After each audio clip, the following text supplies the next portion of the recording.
நீர்ச்சத்து இழப்பு ஏற்படும் போது வழங்கப்படும் ஓஆர்எஸ் கரைச்சலை வேறு பெயர்களில் விற்பனை செய்யும் மருந்தகங்கள் மீது நடவடிக்கை எடுக்கப்படும் என சுகாதாரத்துறை தெரிவித்துள்ளது. இது குறித்தான முழு விவரங்களோடு இணைந்திருக்கிறார் செய்தியாளர் முனாஃப். வணக்கம், விவரங்களை பகிரலாம்.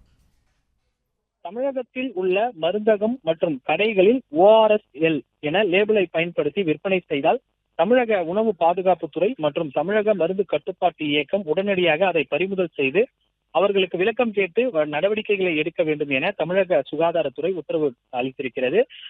உலக பொது சுகாதார அமைப்பு WHO என்று சொல்லக்கூடிய உலக சுகாதார அமைப்பு மற்றும் தேசிய காசநோய் ஆராய்ச்சி நிறுவனம் என அச்சிடப்பட்ட ORSகள் மட்டுமே தமிழகத்தில் விற்பனை செய்ய வேண்டும் என சுகாதாரத்துறை உத்தரவு பிறப்பிக்கப்பட்டிருக்கிறது.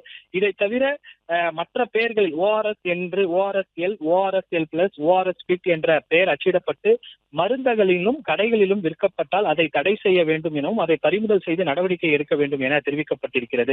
குறிப்பாக ORS என்று சுருக்கமாக அழைக்கப்படும் ஓரல் ரீஹைட்ரேஷன் சொல்யூஷன் என்பது வயிற்றுப்போக்கு, வாந்தி மற்றும் பிற காரணங்களில் உடலில் இருந்து திரவங்கள் வெளியேறி நீர்ச்சத்து இழப்பு ஏற்படும் போது வழங்கப்படும் முதல் சிகிச்சையாகும். மேலும் ORSல் காணப்படும் தண்ணீர், உப்பு, எலக்ட்ரோல்கள் மற்றும் குளுக்கோஸ் ஆகியவற்றின் கலவை உடலில் இழந்த திரவங்கள் மற்றும் மினரல்கள் உடனடியாக மீட்டெடுப்பதற்கு உதவுகிறது. இப்படிப்பட்ட ORS பல்வேறு வகைகள் உருவெடுத்து விற்பனைக்கு வந்துள்ளது. பல மருந்தகம் மற்றும் கடைகளில் ORSL, ORSL+, ORS விற்பனை செய்யப்பட்டு வருவதாக கூறப்படுகிறது. இதில் அதிக அளவில் சோடியம், குளுக்கோஸ் அளவு அதிகமாக இருப்பதாக கூறப்படுவதன் காரணமாக குழந்தைகள் முதல் பெரியவர்கள் வரை வயிற்றுப்போக்கு மற்றும் வாந்தி போன்ற காரணங்களால் பாதிக்கப்படும் போது இவை பயன்படுத்தினால் தீவிரமடையும் என மருத்துவர்கள் தெரிவித்துள்ள நிலையில தமிழகத்தில் 2 தினங்களுக்கு முன்பு மருத்துவத்துறை அமைச்சர் தலைமையில் ஆலோசனை நடைபெற்றது. அந்த ஆலோசனையில் உணவு பாதுகாப்புத்துறை மற்றும் மருந்து கட்டுப்பாட்டுத்துறைக்கு ஒரு உத்தரவானது பிறப்பிக்கப்பட்டிருக்கிறது. அந்த உத்தரவில் அனைத்து மருந்து மற்றும் கடைகளுக்கு சென்று ORSL என்ற கரைச்சலை விற்பனை செய்தால் உடனடியாக அதை தடை செய்து பறிமுதல் செய்ய வேண்டும் எனவும் சம்பந்தப்பட்ட உரிமையாளர்களுக்கு நோட்டீஸ் வழங்கி விளக்கம் கேட்டு நடவடிக்கை எடுக்க வேண்டும் எனவும் உத்தரவிடப்பட்டுள்ளது.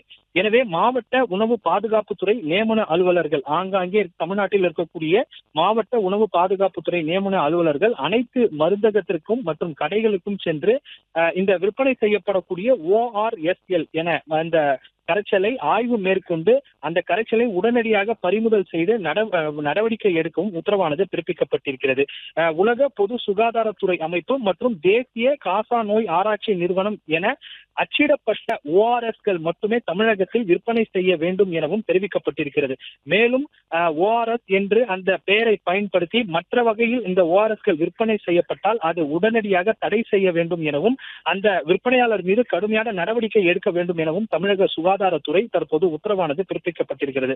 தமிழகத்தில் உள்ள அனைத்து மருந்து கடைகளிலும் அதே போல சில்லறை கடைகளிலும் லேபிள்களை ORS என்று பயன்படுத்தக்கூடிய அந்த லேபிள்கள் பயன்படுத்தி அந்த ORS கரைச்சலை விற்பனை செய்தால் அவர்கள் மீது நடவடிக்கை எடுக்கவும் தமிழக உணவு பாதுகாப்புத்துறை மற்றும் தமிழக மருந்து கட்டுப்பாட்டு இயக்கத்திற்கு உத்தரவானது பிறப்பிக்கப்பட்டிருக்கிறது.